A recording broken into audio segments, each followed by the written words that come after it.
उस लड़के को डाल लो, सब चीज़ें हो गई हैं ख़त्म। अब स्टार्ट हो गया है एक्शन टाइम और पाकिस्तान में 1996 के बाद कल के दिन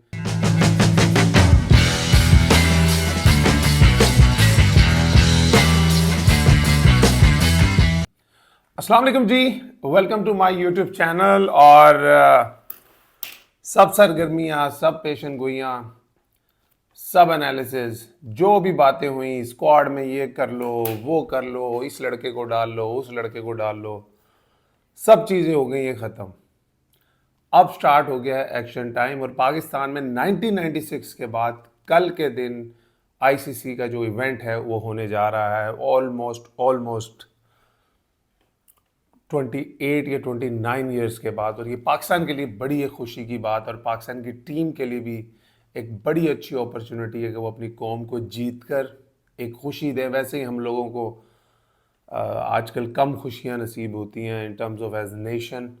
तो कल पाकिस्तान अपनी कैंपेन का आगाज़ ऑब्वियसली अगेंस्ट न्यूजीलैंड करेगा। और आज के जो वीडियो में मैं डिस्कस करूंगा, जो रिव्यू है दोनों टीम की स्ट्रेंथ्स, वीकनेसेस और जो की प्लेयर मेरे हिसाब से हो सकते हैं दोनों टीमों को। सबसे पहले हम जिक्र कर लेते हैं पाकिस्तान की टीम का। जो पाकिस्तानी टीम की स्ट्रेंथ में जो सबसे मेन पॉइंट मुझे लगता है वो पाकिस्तान का जो न्यू बॉल पेयर है नसीम और शहीन। मेरे ख्याल में अगर पाकिस्तान चैंपियंस ट्रॉफी में अच्छा करना चाहता है तो इन दोनों का नए बॉल से जो फर्स्ट ब्रस्ट होगा, जो फर्स्ट उनका स्पेल होगा, वो बहुत इंपॉर्टेंट होगा इन एवरी गेम।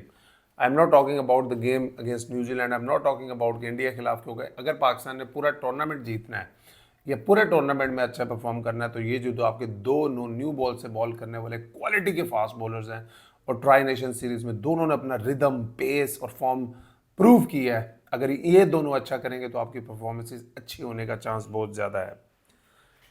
अगर और स्ट्रेंथ में बात कर लें तो आई थिंक इस दफ़ा की चैंपियंस ट्रॉफी में कंपेयर टू अदर हम बात कर लेते हैं जो आईसीसी के इवेंट्स में पाकिस्तान की टीम जाती थी तो बहुत जो बैटिंग लाइन है हमारी, उसमें थोड़े क्वालिटी के प्लेयर्स हैं। अगर आप बाबर आजम को देखते हैं, वर्ल्ड नंबर 1 है। फ़खर जमान है आपके पास। सऊद शकील, आई नो उन्होंने वनडे क्रिकेट में भी इतना कुछ नहीं किया बट वो क्वालिटी प्लेयर है। Mohammad Rizwan, probably one of the best wicket-keeper batsmen in the world right now. Salman Ali Agha, probably one of the best batting all-rounder in the world now. Tayyab Tahir को भी जितनी अपॉर्चुनिटी अभी तक इंटरनेशनल क्रिकेट में मिली है उन्होंने परफॉर्म किया। तो उस लिहाज से देखा जाए तो पाकिस्तान की जो बैटिंग है उसमें क्वालिटी इस दफ़ा मिडल ऑर्डर में भी नज़र आ रही है। तीसरी एक और मेरे ख्याल में सबसे बड़ी स्ट्रेंथ जो किसी भी टीम की एक आईसीसी इवेंट में हो सकती है वो होम क्राउड और होम ग्राउंड का एडवांटेज है। जब आप चैंपियंस ट्रॉफी के मैचेस खेल रहे होंगे, क्राउड फुल होगा, स्टेडियम फुल होगा, लोग आपको सपोर्ट कर रहे होंगे, ये चीज़ें बहुत ज़्यादा मैटर करती हैं आपकी परफॉर्मेंस को इन्हांस करने के लिए। तो ये पाकिस्तान को एक बहुत बड़ा एडवांटेज देता। बात कर लेता हूँ कि उन एरियाज़ की जिनमें पाकिस्तान को काम करने की ज़रूरत है और या कहीं ना कहीं मुझे वो पाकिस्तानी टीम का इस वक्त जो चैंपियंस ट्रॉफी में पाकिस्तान की टीम खेल रही है वो मुझे पाकिस्तानी टीम का वीक लिंक लगता है। सबसे पहले उसमें जो चीज़ है वो मुझे लगता है कहीं ना कहीं हमारी जो बैटिंग लाइनअप है वो बहुत ज़्यादा, जो हमारे बैट्समैन है वो आउट ऑफ प्लेसेस खेल रहे हैं। चाहे आप बात कर लें कामरान गुलाम, सऊद शकील, वो कभी कहाँ खेल रहे हैं, कभी वो खेल रहा है। बाबर आजम को नंबर 3 से उठा के ज़बरदस्ती ओपनिंग पे कर दिया। तैयब ताहिर पूरी ज़िंदगी नंबर 3-4 पे डोमेस्टिक क्रिकेट खेली है, वहाँ उन्हें 6 नंबर पे अपॉर्चुनिटी दी जा रही है। Khushdil Shah out of nowhere team में आए हैं और उन्होंने दिखाया है कि international cricket is not a very very easy cup of tea, कि वो आएंगे जैसे वो बीपीएल में परफॉर्मेंस दे रहे थे तो इंटरनेशनल में भी उस तरह दे पाएंगे। और सबसे बड़ी जो आई थिंक मुझे वीकनेस अभी लग रही है पाकिस्तान के पास, वो प्राइम वाला बाबर आजम, जो पिछले जो हम शुरू में 2-4 आईसीसी के इवेंट खेले, Babar Azam was at his prime. Even though उन्होंने कोई बहुत outclass performances in ICC events नहीं दी, बट एक टीम की जो रीढ़ की हड्डी, जो आपके मुल्क का सबसे अच्छा बैट्समैन होता है, जो दुनिया का इस वक्त नंबर 1 बैट्समैन है रैंकिंग में, जब वो अपनी प्राइम पे होता है, जब वो अपनी फॉर्म में होता है तो टीम को एक बहुत कॉन्फिडेंस मिलता है।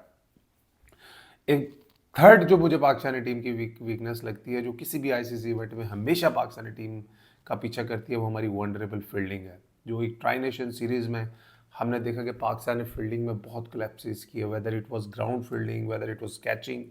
और मोहम्मद रिजवान ने अपनी प्रेस कॉन्फ्रेंस में भी कहा कि अगर पाकिस्तान को वर्ल्ड कप में कुछ बेहतर परफॉर्मेंसेस देनी है आईसीसी चैंपियंस ट्रॉफी में, तो हमें अपनी फील्डिंग पे बहुत काम करने की ज़रूरत है। चौथी और one of the biggest biggest biggest weakness मेरी नज़र में, आपके पास मिडल ओवर्स में विकेट टेकिंग ऑप्शंस नहीं है। और खुदा ना खास्ता हारिस रऊफ की अभी तक हमें भाई कोई खबर नहीं है, कोई पीसीबी ने अभी तक नहीं बताया कि कल के मैच में वो होंगे या नहीं होंगे, या अगर ये सोच के उनको टीम के साथ कैरी किया जा रहा है कि हम इंडिया के मैच तक देखेंगे, तो भाई अगर आप न्यूजीलैंड से ही मैच हार गए तो आप 40 to 50% टूर्नामेंट से तभी आउट हो जाएंगे। तो इस चीज़ का ना सोचे, अगर तो सिर्फ इसलिए कैरी किया जा रहा है उनको कि वो एक मैच के लिए या बाद में going forward into the tournament उनको कैरी किया जा रहा है, ये गलत स्ट्रैटेजी है, बिल्कुल गलत स्ट्रैटेजी है। अगर वो नहीं फिट तो आपको रिप्लेसमेंट लेने चाहिए, बट हमारी दुआ है कि वो फिट हो, बिकॉज उनके बगैर हमारी जो मिडल ओवर्स की जो बॉलिंग है, जिसमें इब्रार वो मोस्टली पहले 20 ओवर्स में अपने 6-7 ओवर कर चुके होते हैं, तो फिर आपके पास बचते हैं आगा सलमान, खुशदिल शाह और हारिस रऊफ। अगर हारिस रऊफ भी नहीं है तो आपकी बहुत वंडरेबल मिडल ओवर्स की बॉलिंग है। और अगर आप मिडल के ओवर में विकेट नहीं लेंगे तो सर आपका चांस ही नहीं है जीतने का। एक और जो बहुत बड़ी वीकनेस मुझे पाकिस्तान की इन द रीसेंट पास्ट और काफ़ी टाइम से लग रही है, वो डेप्थ में बॉलिंग है। इसलिए मैं बहुत ज़्यादा एम्फेसाइज करता हूँ कि आपको ऊपर से विकेटें लेनी है, आपको मिडल में विकेटें लेनी है, क्योंकि जब भी आपकी मिडल ओवर्स में आपके पास क्वालिटी स्पिनर नहीं होगा, एक 145-150 की स्पीड पे करने वाला बॉलर नहीं होगा, तो आपको जब मिडल में विकेटें नहीं मिलेंगी, तो जब आप डेप्थ में आएंगे आपके पास डेप्थ में बॉलिंग करने के लिए वो स्ट्रेंथ नहीं है पाकिस्तान की। अगर आप I am not sure about the numbers, अगर आप निकालें तो Pakistan probably one of the highest economy में होगा in depth bowling in the world. I am not sure about the numbers, लेकिन जो रिसेंट पास्ट में मैंने पाकिस्तान की बॉलिंग देखी है, डेप्थ बॉलिंग में पाकिस्तान ने काफ़ी स्ट्रगल किया। की प्लेयर्स मेरे हिसाब से पाकिस्तान के लिए शाहीन शाह होंगे और आगा सलमान होंगे। शाहीन शाह इसलिए होंगे क्योंकि शाहीन शाह अगर नए बॉल से आउट करेंगे, जो वो पहले 3-4 ओवर में अक्सर अपने प्राइम पे 2-3 आउट करते होते थे, तो तब पाकिस्तान के पास एक अपॉर्चुनिटी होगी। पाकिस्तान की जो मिडल ओवर्स में जो वीकनेसेस हैं in terms of their bowling, वो शायद उस तरह की एक्सपोज नहीं होगी। फिर आपके आगा सलमान, आपके खुशदिल शाह, आपके इब्रार और तगड़े होकर आएंगे। तो अब बात कर लेते हैं न्यूजीलैंड की। New Zealand I think one of the most discipline team. मुझे उनकी सबसे बड़ी जो स्ट्रेंथ लगती है, 50 लाख आबादी का मुल्क है और बहुत डिसिप्लिन है वो एज ए नेशन। मेरा खुद वहाँ जाना हुआ है 3 से 4 दफ़ा। They are very very discipline as a nation, और वो बड़ी डिसिप्लिन क्रिकेट खेलते हैं। वो दुनिया को देखकर नहीं खेलते हैं कि यार बैस बॉल कैसी खेल रही है, तो वाकिब बॉल कैसी खेल रही है, तो कोई टीमें 400 करने जा रही हैं, कोई टीम 450 करने जा रही है। वो दूसरों टीमों की वीकनेसेस को एक्सपोज करने के बजाय वो अपनी स्ट्रेंथ पे हमेशा खेलते हैं कि जो रिसोर्सेज उनके पास हैं उन्हीं में रहकर उन्हें डिसिप्लिन होकर वो परफॉर्मेंसेज देते हैं। दूसरी जो मुझे उनकी सबसे बड़ी स्ट्रेंथ लगती है, मेरा मानना है कि इस वक्त वर्ल्ड क्रिकेट में न्यूजीलैंड से अच्छी फील्डिंग साइड कोई नहीं है। न्यूजीलैंड मेरे ख्याल में they are one of the best fielding side in the world right now. वो बड़े एक्सेप्शनल रनआउट्स भी करते हैं, बड़े एक्सेप्शनल कैचेस भी करते हैं, और 25 से 30 रन तो ईजिली वो फील्डिंग में बचाते हैं, जिसकी वजह से उनको बहुत फायदा होता है। और इसी वजह से हमने हमेशा देखा है कि वो आईसीसी इवेंट्स भले जीतते नहीं, but still they are always probably one of the most consistent team in ICC events.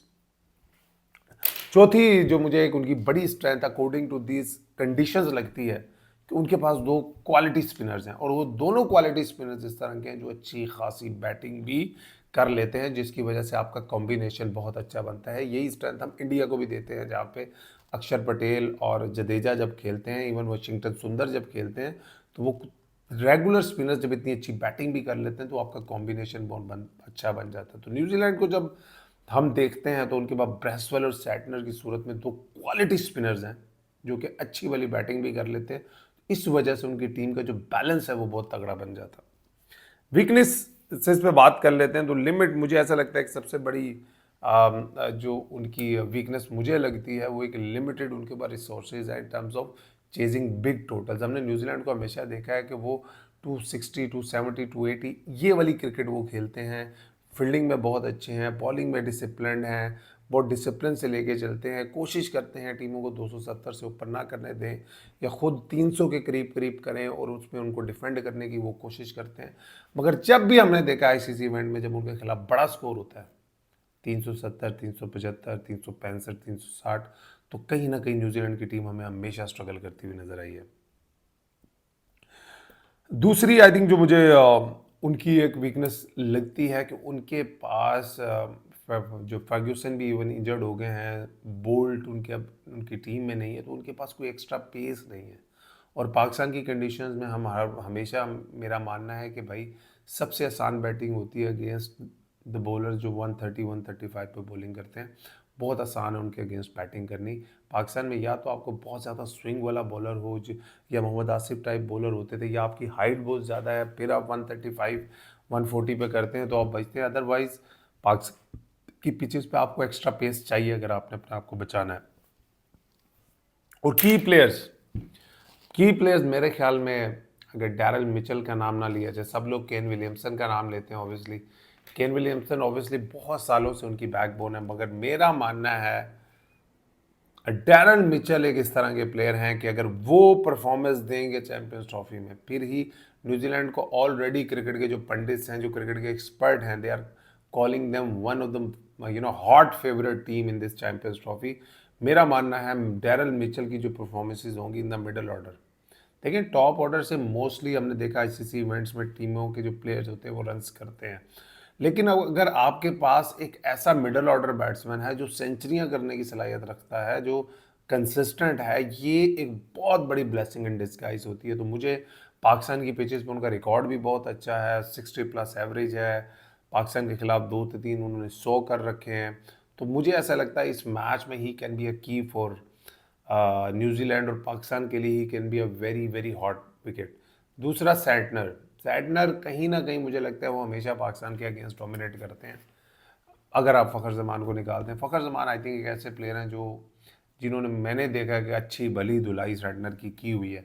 उसके अलावा मोस्टली जो पाकिस्तान के बैटर्स हैं, चाहे हम न्यूजीलैंड में खेल रहे हैं, दुबई में खेल रहे हैं, पाकिस्तान में खेल रहे हैं, मैंने हमेशा देखा है कि स्ट्रैटनर के अगेंस्ट पाकिस्तान की टीम बैटिंग लाइनअप ने स्ट्रगल की है। क्वालिटी बॉलर हैं, इसमें कोई शक की बात नहीं है। शायद इसी चीज़ को मद्देनज़र रखते हुए हमने देखा कि पाकिस्तान ने किसी न किसी तरह जगह बनाई है बाबर आजम को ओपनर भेजकर साउथ शकील की, कि आपको मिडल ऑर्डर में एक लेफ्ट हैंडर मिल जाए, और ये बहुत ज़रूरी भी होता है। अब उसके लिए आपने बाबर आजम को ओपन किया ताकि आपको 3 या 4 नंबर पे, 3 नंबर पे ऑब्वियसली, 4 पे तो रिजवान खेलते हैं, 3 नंबर पे एक मिडल ऑर्डर बैट्समैन आए कि अगर लेफ्ट आर्म स्पिन दुनिया के पास है, लेफ्ट आर्म स्पिनर इंडिया के पास भी 2 से 3 लेफ्ट आर्म स्पिनर हैं, न्यूजीलैंड के पास भी लेफ्ट आर्म स्पिनर है, तो उसको कवर करने के लिए कहीं ना कहीं साउथ शकील को डाला गया। मगर मेरी भी रिक्वेस्ट है साउथ शकील से कि भाई अगर आपकी पावर प्ले में बैटिंग आ जाती है, don't try to go for a boundary every ball. आपको जिस मकसद के लिए टीम में डाला गया है, आपकी प्राइमरी जॉब वो होनी चाहिए सर, कि आपने स्पिनर्स को कैटर करना है इन the middle of the innings.